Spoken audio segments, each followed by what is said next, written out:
Hi YouTube, this is Laminar Flow with another update for my build on my 125 gallon display with the basement sump. As I mentioned before, it's time to start water tests. First category is integrity.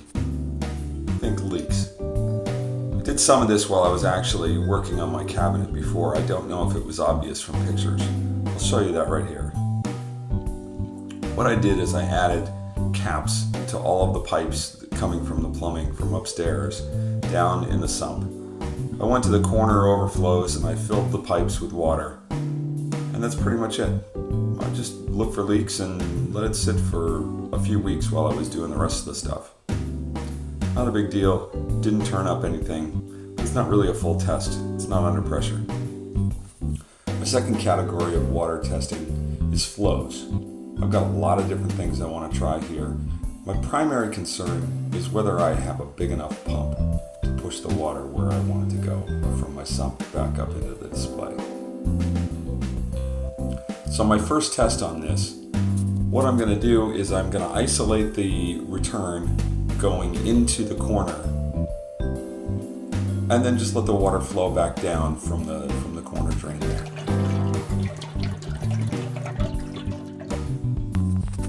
Before I go too far, let's go back and talk about the sump for a moment.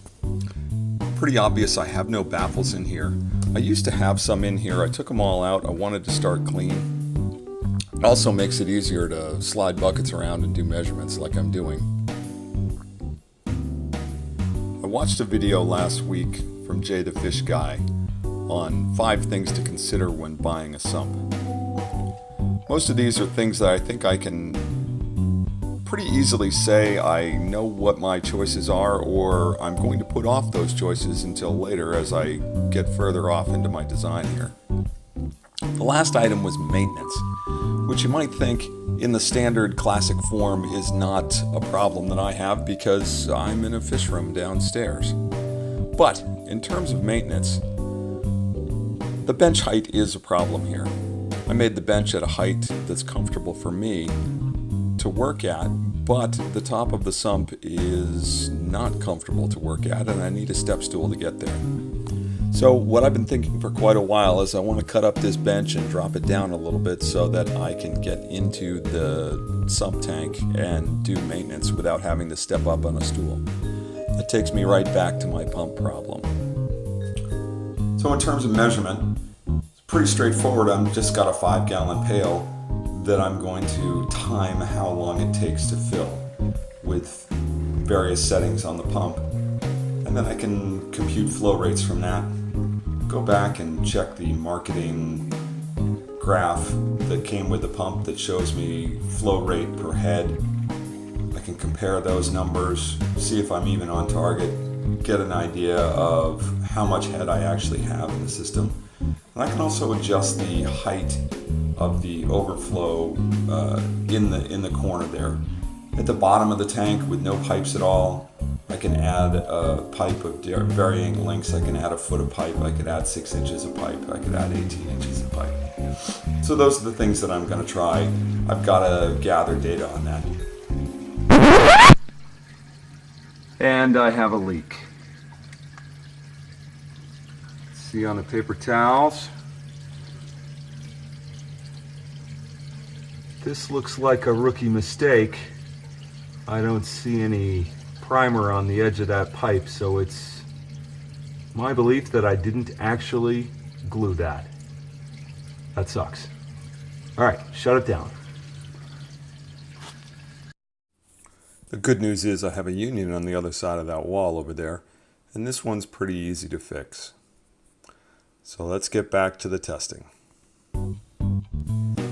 So I did a series of tests using the right corner overflow with varying heights on the input pipe. Started with no pipe, added a 6-inch pipe, 12-inch, 18-inch. I also did one quick run with the pipe moved to the drain side. Interesting data there, I'll come back to that in a minute.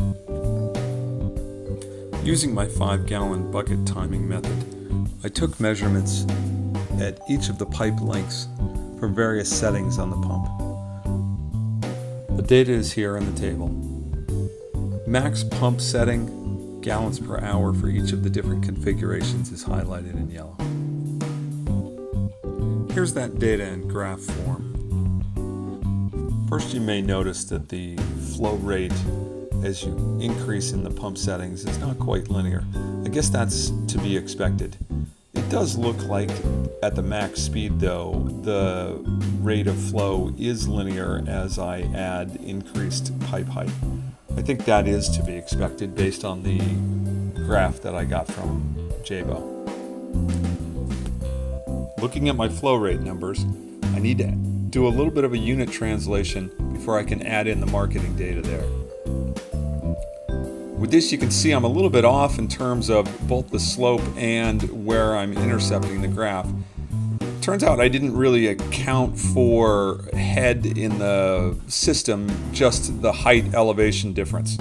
So if I throw an offset in there of about 2 or 3 feet, that centers those data points across the marketing data. Of course, all this tells me what I think I already knew. The pump I own is probably not quite strong enough to do exactly what I want it to do. Got one more test I'm going to do to see if I can prove whether I can make this useful or not, and actually get the access that I want downstairs by dropping my bench. My last set of measurements are all going to be set up using an 18-inch pipe in the corner on the output side. I've got a 12-inch pipe set up on the input side. Then I'm going to add a series of 90-degree elbows with a little bit of pipe on top of that to try to simulate some additional height that I might have in the system in the future. Take measurements just like before and see what kind of comparisons we get. And here's my table of results.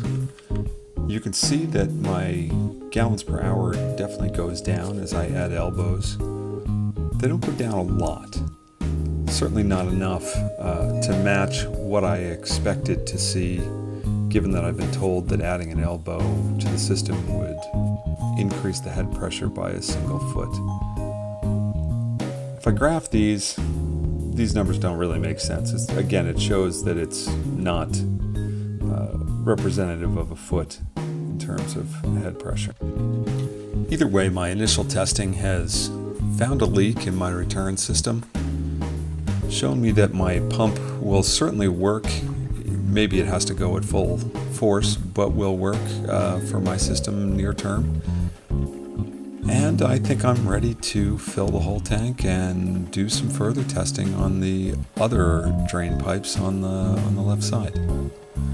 That may be the next video. Thanks for watching. Please remember to like, comment, or subscribe if you'd like to see more in this series.